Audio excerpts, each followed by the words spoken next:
नमस्कार दोस्तों, मैं MS Bhati MSB coaching classes के यूट्यूब चैनल एमएसबी एकेडमी में आप सभी का हार्दिक अभिनंदन करता हूं।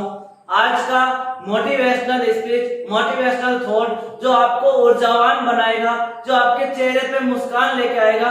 तो सुनिए आज का मोटिवेशनल थॉट या कोट क्या है। तो आज का मोटिवेशनल कोट है, ये मंजिलें भी बड़ी जिद्दी होती है, ये मंजिल भी बड़ी जिद्दी होती है, हासिल का नसीब से होती है, मगर वहां तूफान भी हार जाते हैं। जहां कश्तियां जिद अड़ी होती है, जहां कश्तियां भी जिद कर अड़ी होती है। ये मंजिल भी बड़ी जिद्दी होती है कि हमारे पास मंजिलें भी क्या होती है, बहुत बड़ी होती है कि आसानी से किसे मिलती है, किसी को नहीं मिलती है। इसके लिए हमें पसीना बहाना होता है, हमें मेहनत करनी होती है किसी भी चीज को पाने के लिए। तो यहाँ लिखा हुआ ये मंजिलें भी बड़ी जिद्दी होती है कि इस मंजिल को पाने के लिए भी हमें क्या करनी पड़ती है, मेहनत करनी पड़ती है। हासिल का नसीब से होती है, इजीली किसी को प्राप्त नहीं होती है। हमें इसके लिए क्या करनी होती है, मेहनत करनी होती है। मगर वहां तूफान भी हार जाते हैं। तूफान कहां पर हार जाते हैं, जहां कश्तियां जिद कर अड़ी होती है, जहां हमारी कोशिशें अड़ी होती है। हम कोशिश करते हैं, वहां हमारे को असफल करने वाले भी क्या हो जाते हैं, हार जाते। जब हम मेहनत करेंगे तो हम सफल जरूर होंगे। तो वहां तूफान भी हार जाते हैं, जहां कश्तियां जिद पर अड़ी होती है, जहां पर कश्तियां जिद पर अड़ी थी कि हम यहीं पर रहेंगे, वहां तूफान भी क्या हो जाते हैं, हार जाते हैं। आज की क्लास में हम, जैसा कि हमने कल वाली क्लास, जो लास्ट वाली क्लास थी, हमने संख्याओं के बारे में जाना था, हमने स्थानीयमान और जातीयमान के बारे में जाना था। तो आज की क्लास होगी हमारे पास, जिसके अंदर हम भाजकता के नियम के बारे में सीखेंगे कि भाजकता के नियम कौन कौन से होते हैं और इनसे संबंधित कैसे क्वेश्चन पूछे जाते हैं। तो आज का हमारा टॉपिक होगा भाजकता का नियम।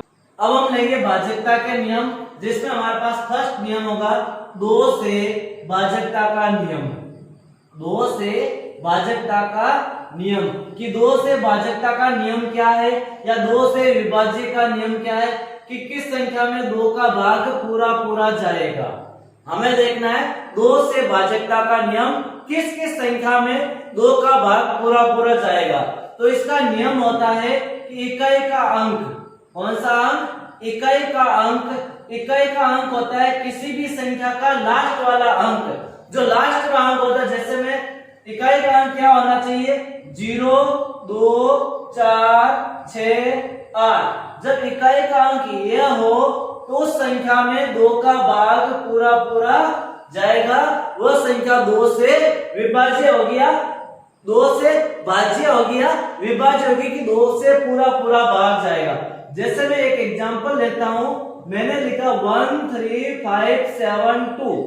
तो यहाँ देखो लास्ट वाला अंक, इकाई का अंक 2 है, जो इकाई का अंक 2 है, इसका मतलब 2 का भाग पूरा पूरा जाएगा। मैं लिखता हूँ 2350, लास्ट अंक 0 है, इसका मतलब 2 का भाग पूरा पूरा जाएगा। मैं लिखता हूँ 1354, लास्ट अंक 4 है, इसका मतलब 2 का भाग पूरा पूरा जाएगा। यह संख्या 2 से क्या होगी, विभाज्य होगी कि 2 का भाग इस संख्याओं में पूरा पूरा जाएगा। 2 की भाजकता का नियम यही है कि इकाई का अंक क्या होना चाहिए, 0, 2, 4, 6 और 8 होना चाहिए। अब हम नेक्स्ट भाजकता का नियम लेंगे, जिसमें होगा हमारे पास भाजकता का नियम 5 से भाजकता का नियम, या 5 से विभाज्यता का नियम। 5 से विभाज्यता का नियम क्या है, या भाजकता का नियम क्या है। हम एक बार केवल 3 नियम लेंगे, 2, 5 और 10। कौन कौन से लेंगे, 2, 5 और 10। क्यों लेंगे ये तीनों नियम, क्यों करवा रहा हूं, क्योंकि इन तीनों में इकाई का अंक देखा जाता है।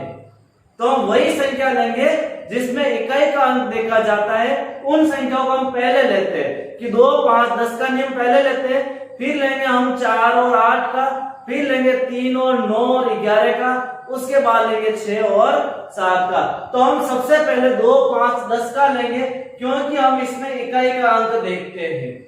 हम 5 से भाजकता का नियम कहता है इकाई का अंक, इकाई का अंक हमारे पास 0 और 5 होना चाहिए।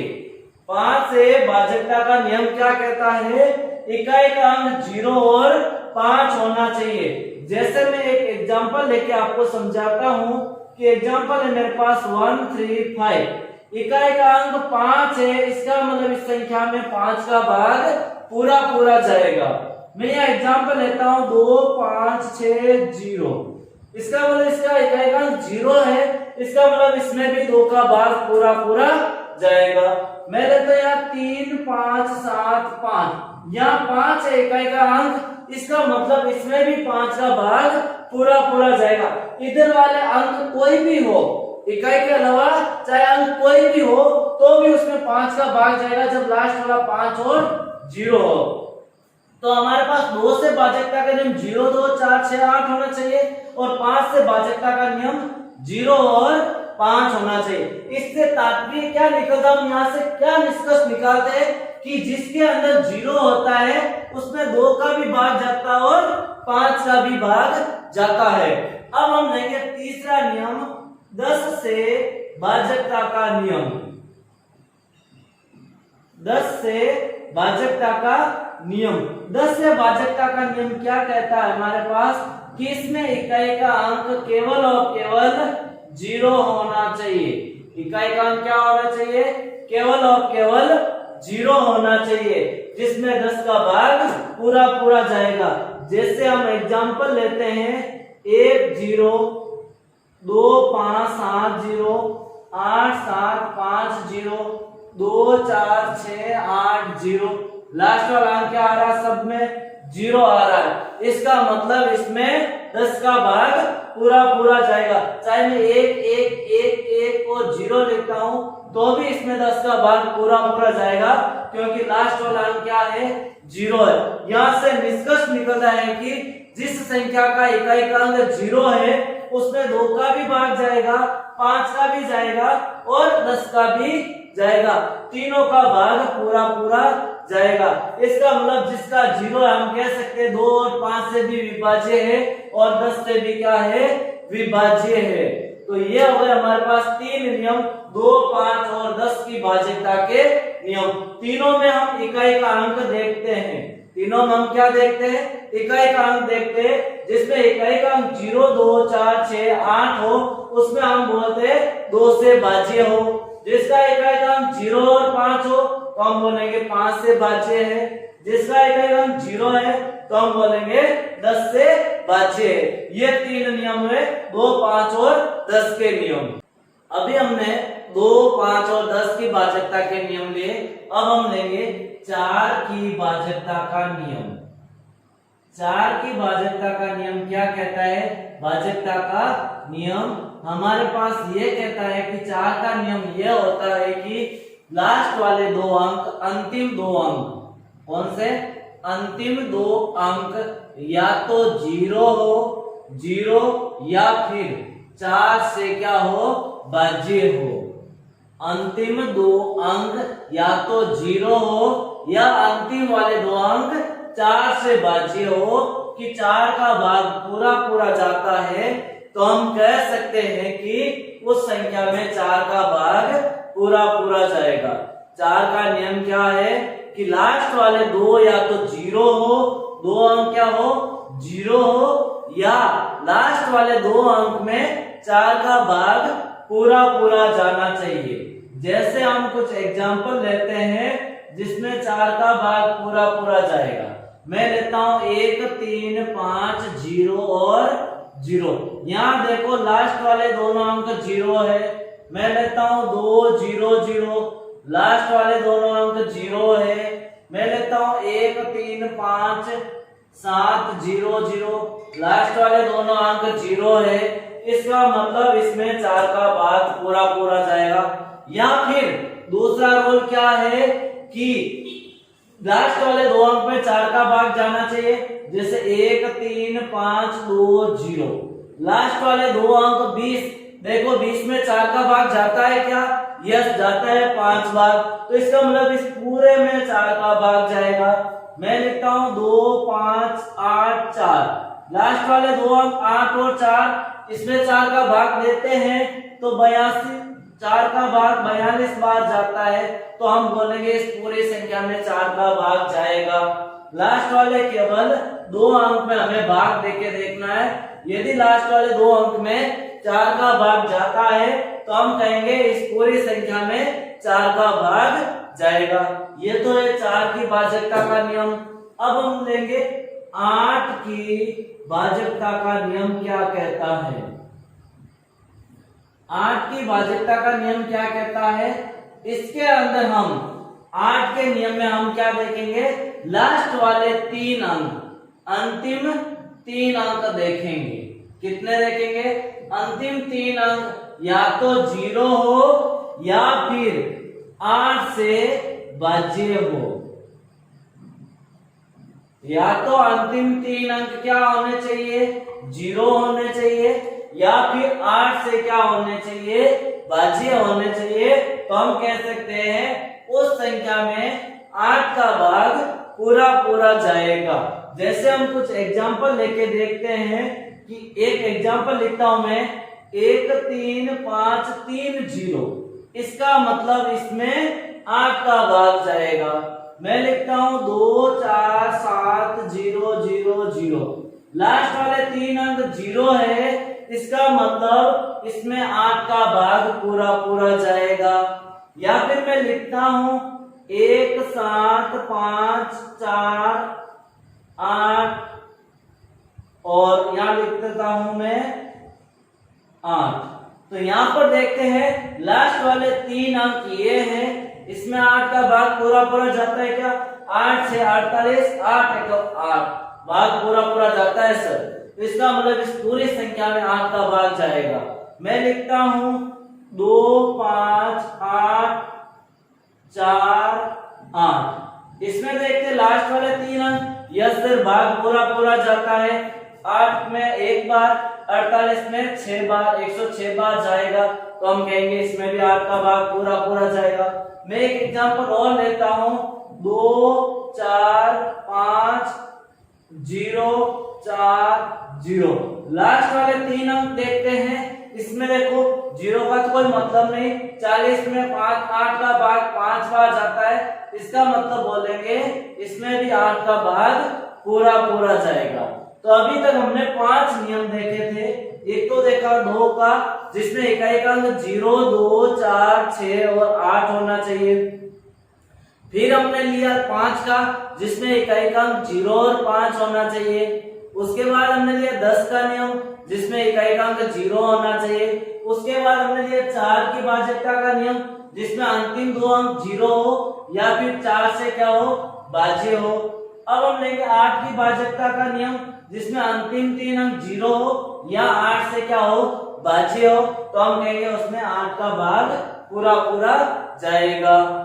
नेक्स्ट नियम लेंगे हम 3 से भाजकता का नियम।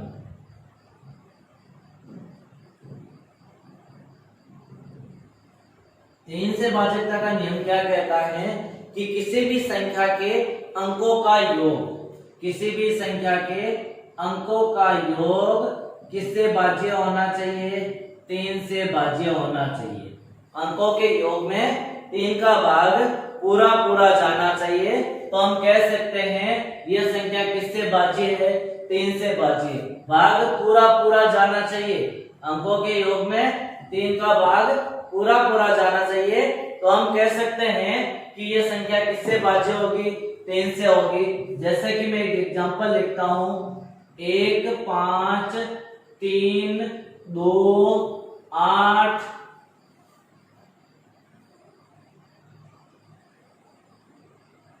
ये संख्या है। इस संख्या में देखते हैं कि 2 3 का भाग पूरा पूरा जाता है या नहीं जाता। तो मैं लिखता हूं 1 और 5 6, 6 और 3 9, 9 और 2 11, 11 और 8 19 और 2 लिख देता हूं। तो अब देखते हैं इसके अंकों के योग में 3 का भाग पूरा पूरा जाना चाहिए। 1 + 5 + 3 + 2 + 8 + 2। हम देखते हैं इसमें पूरा पूरा जाता है या नहीं जाता। तो 3 का भाग देंगे इसके अंकों के योग में। 5 और 1 6, 6 और 3 9, 9 और 2 11, 11 और 8 19, 19 और 2 21, 21 में 3 का भाग देते हैं 7 बार पूरा पूरा जाता है। तो इसका मतलब इस पूरी संख्या में 3 का भाग पूरा पूरा जाएगा। जैसे मैं एक एग्जांपल और लिखता हूं 1 7 8 और 2। अब इसमें देखते हैं 3 का भाग पूरा पूरा जाता है नहीं जाता है। 7 और 1 8, 8 8 और 16, 16 17 18, 18 में 3 का भाग जाता है। इसका मतलब बोलेंगे इसमें भी 3 का भाग पूरा पूरा जाएगा। हमें केवल 3 का नियम कहता है कि इसके अंकों के योग में 3 का भाग पूरा पूरा जाना चाहिए। हमें केवल ये देखना है कि इसके अंकों के योग में 3 का भाग पूरा पूरा जाता है, तो हम कहेंगे उस संख्या में 3 का भाग पूरा पूरा जाएगा। नेक्स्ट हम लेंगे 9 से भाजकता का नियम। क्या कहता है 9 से भाजकता का नियम? कि अंकों के योग में किसी संख्या के अंकों का योग किससे भाज्य होना चाहिए? 9 से भाज्य होना चाहिए। अंकों का योग किससे भाज्य होना चाहिए? 9 से भाज्य होना चाहिए। तो हम बोलेंगे कि वो संख्या किससे भाज्य है? 9 से भाज्य है। जैसे मैं एग्जांपल लेता हूं, एक एग्जांपल लिखता हूं 1 7 2 8। तो ये संख्या देखेंगे 9 से भाज्य है या नहीं है। हम इसके अंकों का योग करते हैं 1 + 7 + 2 + 8 डिवाइड बाय 9। यदि भाग पूरा पूरा जाएगा तो हम बोलेंगे संख्या भाज्य है। तो देखो 7 और 1 8, 8 2 10, 8 18/9 भाग पूरा पूरा जाता है। यस जाता है। 9 दूनी 18। तो हम कहेंगे इस पूरी संख्या में 9 का भाग पूरा पूरा जाएगा। मैं एक एग्जांपल और लेता हूं जिसमें देखते हैं हम 9 का भाग जाता है या नहीं जाता है। 2 7 5 4। देखते हैं इसमें 9 का भाग जाता है या नहीं जाता है। एक संख्या और लिख देता हूं मैं। देखते हैं इसमें 9 का भाग पूरा पूरा जाता है या नहीं जाता है। 7 और 2 9, 9 और 5 14, 14 और 4 18, 18 और 1 19, 19 7 26, 1 27। अंकों का योग 27 हुआ सर। भाग देते 9 का, 9 3 27। इसका मतलब इस संख्या में भी 9 का भाग पूरा पूरा जाएगा। तो अब हमारे पास नियम हो गए 2 का हो गया, 3 का हो गया, 4 का हो गया, 5 का हो गया, 8 का हो गया, 9 का हो गया। अब हमारे पास अभी तक हमारे पास ये नियम हो गए। 2 का नियम कहता है एक अंक 0 2 4 6 8 हो। 3 का नियम कहता है अंकों का योग 3 से भाज्य हो। 4 का नियम कहता है लास्ट वाले 2 अंक 4 से भाज्य हो या फिर 2 0 होने चाहिए। 5 का अंक कहता है लास्ट वाला अंक 0 और 5 होना चाहिए। 8 का नियम कहता है लास्ट वाले 3 अंक 8 से भाज्य होने चाहिए या 0 होने चाहिए।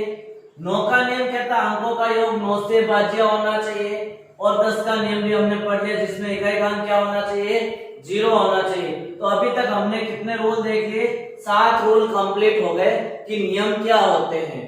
यहाँ तक किसी को डाउट नहीं है कि 2 का क्या होगा, 3 का, 5 का, 6 का नहीं देखा अभी तो हम अब 6 का लेंगे और 11 और 7 का। 3 नियम हमारे पास और बचे हैं। तो ये तो नियम हो गए 9 तक के भाजकता के नियम। नेक्स्ट हम लेंगे 6 से भाजकता का नियम। 6 से भाजकता का नियम क्या कहता है? 6 का नियम यह कहता है कि वह संख्या या 2 से भी भाज्य हो, 2 से भी भाज्य हो तथा 3 से भी भाज्य हो। क्या नियम कहता है? कि 6 से भाजकता का नियम कहता है कि वह संख्या 2 से भी भाग पूरा पूरा जाना चाहिए और 3 का भी भाग पूरा पूरा जाना चाहिए। हमें देखना है उस संख्या में 2 और 3 दोनों का भाग पूरा पूरा जाना चाहिए। तो हम कहेंगे उसमें 6 का भी भाग पूरा पूरा जाएगा। क्यों? क्योंकि 6 2 और 3 का क्या होता है? गुणनखंड होता है। 2 को 3 से गुणा करते हैं तो 6 आता है। तो हम कहेंगे उस संख्या में 2 और 3 दोनों का भाग पूरा पूरा जाना चाहिए। 6 का क्या कहता है? 2 और 3 दोनों का भाग पूरा पूरा जाना चाहिए। तो हम कहेंगे कि 6 का भाग पूरा पूरा जाएगा। जैसे मैं एग्जांपल लेके बताता हूं आपको कि 762 मैंने एक संख्या लिखी। इसमें देखो 2 का भाग जाता है क्योंकि लास्ट वाला अंक 2 है। अब देखते हैं 3 का जाता है क्या? 7 और 6 15, 7 और 6 13, 13 और 2 15। 15 में 3 का भाग 5 बार जाता है और 2 भी है, इसका मतलब 2 का भी जाता है और 3 का भी जाता है। तो हम कहेंगे इस संख्या में 6 का भाग पूरा पूरा जाएगा। मैं एक संख्या लिखता हूं 2 6 7। इसमें बताइए तो हम इसमें कहेंगे 7 और 6 13 और 2 15। भाग तो 3 का पूरा पूरा जाता है लेकिन 2 का नहीं जाता है, तो हम कहेंगे इसमें 6 का भी भाग पूरा पूरा नहीं जाएगा। दोनों संख्या का जाना जरूरी है। यदि दोनों में से एक का भी नहीं जाता है तो उस पूरी संख्या में 6 का भाग पूरा पूरा नहीं जाएगा। अब हम लेंगे 7 से भाजकता का नियम। 7 से भाजकता का नियम क्या कहता है? ये थोड़ा सा नियम टेढ़ा है, थोड़ा सा नियम टेढ़ा या बड़ा है। इसमें हम या तो 7 से भाजकता का नियम चेक कीजिए, याद रहता है, नहीं तो हम 7 का भाग देके भी ट्राई कर सकते हैं। ये थोड़ा सा क्या है, टेढ़ा है, थोड़ा बड़ा नियम है। ये नियम क्या कहता है कि किसी संख्या के इकाई के अंक का दुगुना, इकाई के अंक का दुगुना शेष बची संख्या में से घटाइए। इकाई के अंक का दुगुना शेष बची संख्या में से घटाइए। शेष बची संख्या में से क्या करना, आपको घटाना है। यह प्रक्रिया तब तक करना है जब तक उसमें लास्ट में हमारे पास 2 अंकों की संख्या नहीं बच जाती है। हमें नहीं पता चल जाता है सीधा कि 7 में भाग पूरा पूरा जाता है या नहीं जाता है। ये थोड़ा सा टेढ़ा नियम है, बड़ा नियम है कि इकाई का अंक का दुगुना करो, शेष बची संख्या में से घटाते जाइए। ये प्रक्रिया बार बार करना है जब तक हमें पता नहीं चल जाता है कि इसमें 7 का भाग पूरा पूरा जाता है। जैसे मैं एक एग्जांपल लेता हूं, 97,97832। मैंने एक एग्जांपल लिया 97832। अब हमें इसमें चेक करना है कि 7 का भाग पूरा पूरा जाता है या नहीं जाता है। एक तरीका इसमें 7 का भाग देखेंगे तो भी हमें पता चल जाएगा इसमें 7 का भाग पूरा पूरा जाएगा या नहीं जाएगा। दूसरा तरीका कि इसमें इकाई के अंक का दुगुना करो। 2 का दुगुना किया, इकाई का लास्ट वाले अंक का दुगुना करो। 2 का दुगुना किया, हमारे पास आया 4। शेष बची संख्या में से घटाइए तो 9783 माइनस 4। इसमें से 4 घटाएंगे तो हमारे पास आंसर आएगा 9779। अब क्या करते, फिर हम लास्ट अंक का दुगुना करते हैं। 9 का दुगुना 18, तो 9 7 7 में से 18 घटाएंगे तो हमारे पास कितना आ जाएगा, 9 6 में से गए 5 9 959। यहाँ 9 बचा, 9 का दुगुना करते 95 में से 18 घटाएंगे तो हमारे पास आएगा 77। और 77 में हम 7 का भाग देते तो 11 बार पूरी तरीके से जाता है। तो इसका मतलब हम कहेंगे इस संख्या में 7 का भाग पूरा पूरा जाएगा, क्योंकि लास्ट में कितना आ रहा है, 77 आ रहा है और 77 में 7 का भाग पूरा पूरा जाता है। तो इसका मतलब हम कहेंगे इस संख्या में 7 का भाग पूरा पूरा जाएगा। ये है 7 की भाजकता का नियम कि लास्ट में जब 2 संख्या बचती है उस संख्या में देना है 7 का भाग पूरा पूरा जाता है। हम कहेंगे पूरा पूरा उस संख्या में भी जाएगा, और नहीं तो आप ये इतनी प्रक्रिया करेंगे, इससे अच्छा हम 7 का भी भाग देके ट्राई कर सकते हैं। तो 7 का नियम थोड़ा सा क्या है, बड़ा है कि इसमें इकाई का अंक का डबल करते शेष संख्या में से घटाते जाते हैं। ये तब तक घटाएंगे जब तक हमारे पास लास्ट वाले अंक 2 डिजिट में नहीं आ जाए, क्योंकि 2 डिजिट में हम 7 का भाग आसानी से दे सकते हैं। नेक्स्ट हम लेंगे 11 से भाजकता का नियम कि 11 का भाग किसमें जाएगा, वो हमें चेक करना है कि 11 से भाजकता का नियम क्या कहता है। 11 से भाजकता का नियम कहता है कि किसी भी संख्या के सम स्थान के अंकों का योग, सम स्थान के अंकों का योग, सम स्थान के अंकों का योग व विषम स्थान के अंकों का योग का अंतर, विषम स्थान के अंकों के को योग का अंतर या तो 0 हो, अंतर 0 या फिर 11 से भाज्य हो। क्या कहता है हमारे पास नियम कि सम स्थान के अंकों का योग और विषम स्थान के अंकों के योग का अंतर, दोनों के अंकों के योग का अंतर अंकों के योग का अंतर या तो 0 होना चाहिए या 11 से भाज्य होना चाहिए, तो हम कहेंगे वह संख्या 11 से क्या है, भाज्य। सम स्थान के अंकों का योग और विषम स्थान के अंकों के योग का अंतर क्या होना चाहिए, 0 या 11 से भाज्य होना चाहिए। जैसे मैं एक एग्जांपल लिखता हूं आपके सामने कि 4 4 5 5। अब हमें चेक करना है कि इसमें 11 के भाग पूरा पूरा जाएगा या नहीं जाएगा। तो हम सम स्थान के अंकों का योग जो भी संख्या दे के उसके नीचे काउंटिंग लिख दो कि हमें पता चल जाएगा सम स्थान कौन कौन सा है। तो हम सम स्थान 2 और 4 है। सम स्थान कौन कौन सा है, 2 और 4। 2 पे आता 4 और 5, 4 पे आता 5। तो सम स्थान के अंकों का योग, सम स्थान के अंकों का योग कितना होता है, अंकों का योग होता है 4 + 5, हम बोलेंगे 9। और विषम स्थान के अंकों का योग क्या होता है, विषम स्थान के अंकों का योग होता है हमारे पास, हम बोलेंगे 4 + 5, क्योंकि विषम स्थान पे भी 4 और 5 आता है। दोनों का अंतर 9 में से 9 जाएगा तो क्या बचेगा, 0। तो हम बोलेंगे ये संख्या 11 से भाज्य है। इसके अलावा एक एग्जांपल हम और लेते हैं जिसमें मैं लिखता हूं 1 2 7 3 और एक 1 2 7 3 7 और ये संख्या लेते हैं। अब इसमें चेक करते हैं ये संख्या 11 से भाज्य है या नहीं है। तो इसमें सम स्थान पे हम अंकों का योग करते हैं, तो सम स्थान पे कौन कौन आता है, 1 2 3 4 5, हम बोलेंगे 2 और 3 आता है। 2 + 3 कितना होता है, 5 होता है। विषम स्थान पे कौन कौन आता है, 1 7 7, 1 + 7 + 7, 7 और 7 14 और 1 15। अब देखते हैं हम 15 में से 5 घटाएंगे तो आएगा 10। बताओ 10 में 11 का भाग जाता है क्या, नहीं जाता है। तो इसका मतलब इसमें 11 का भाग पूरा पूरा नहीं जाएगा। सॉरी, यदि यहाँ पर 7 की जगह 8 हो जाए तो मैं यहाँ 8 करूंगा तो हो जाएगा 16, और 16 में से 5 घटाएंगे तो आएगा 11। तब हम कहेंगे इसमें भाग पूरा पूरा जाएगा। यदि यहाँ पर 7 होता तो भाग पूरा पूरा नहीं जाएगा। यदि 1 2 7 3 8 लिखे तो हम बोलेंगे इसमें 11 का भाग पूरा पूरा जाएगा।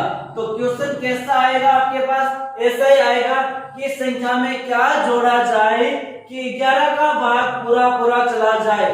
तो हम बोलेंगे इसमें 1 जोड़ा जाए कि इसमें 11 का भाग पूरा पूरा चला जाएगा। ये होता है 11 से भाज्यता का नियम। तो अभी हमने देख लिया, 2 का देख लिया, 3 का, 4 का, 5 का, 6 का, 7 का, 8 का, 9 का, 10 का और 11 का। ये हमारे पास भाज्यता के नियम हो गए। आगे क्या आपको भाज्यता के नियम याद नहीं करने, आपको 11 तक ही भाज्यता के नियम ध्यान रखना है। तो ये हो गए हमारे पास भाज्यता के नियम। नेक्स्ट हम भाज्यता के नियम से संबंधित कुछ महत्वपूर्ण बातें देखते हैं। 2 इंपॉर्टेंट बात है जिसमें हम देख के सीधा बता सकते हैं उसमें किस किस का भाग जाएगा।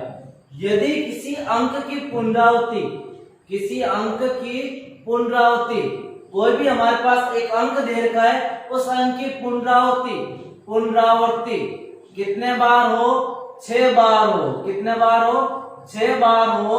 किसी भी अंक की पुनरावृत्ति 6 बार हो तो हम कहेंगे उस संख्या में 3 11 13 37 और 7, 3 7 11 13 37 का भाग पूरा पूरा जाएगा। किसी भी अंक की पुनरावृत्ति 6 बार हो तो हम सीधा बिना देख के सॉल्व के उसको बता सकते हैं कि उसमें 3 7 11 13 और 37 का भाग पूरा पूरा जाएगा। जैसे मैं एग्जांपल लेता हूं, 3 3 3 3 3 6 बार है तो हम कहेंगे इसमें इन सब संख्याओं का भाग पूरा पूरा जाएगा। मैं लिखता हूं 1 1 1 1, कितने बार है, 6 बार है। कितने बार है, 6 बार है। तो मैं बोलूंगा इसमें भी 3 7 11 13 37 का भाग पूरा पूरा जाता है। सॉरी, जैसे मैंने एक संख्या लिखी 7 7 7 7 7 6 बार लिखा, तो इसमें भी 3 का भाग, 7 का भाग, 11 का भाग, 13 का भाग, 37 का भाग पूरा पूरा जाएगा, क्योंकि अंकों की पुनरावृत्ति कितने बार हो रही है? 6 बार हो रही है। जब अंकों की पुनरावृत्ति 6 बार होती है तो हम कहेंगे उसमें 3 7 11 13 और 37 का भाग पूरा पूरा जाएगा। यदि अंकों की पुनरावृत्ति,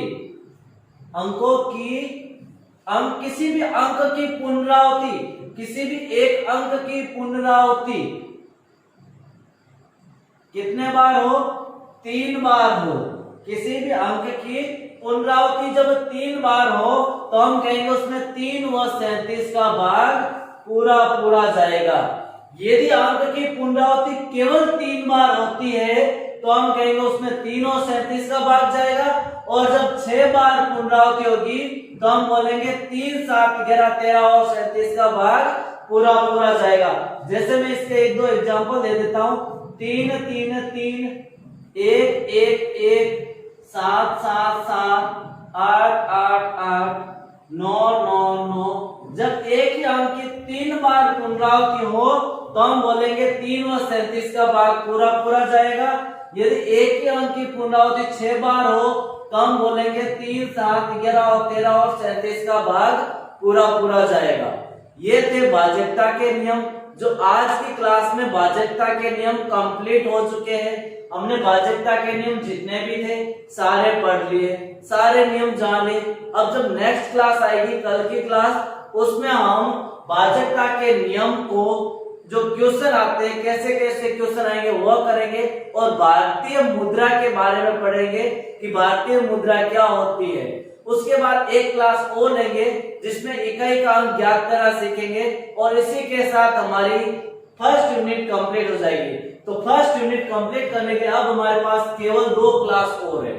एक क्लास में हम केवल भारतीय मुद्रा और भाज्यता के नियम सीखेंगे, और एक क्लास में हम इकाई का अंक ज्ञात करना सीखेंगे। और इसी के साथ हमारे पास यूनिट फर्स्ट कंप्लीट हो जाएगी कि यूनिट फर्स्ट में कितना आएगा सिलेबस, वो सारा हम कंप्लीट कर लेंगे।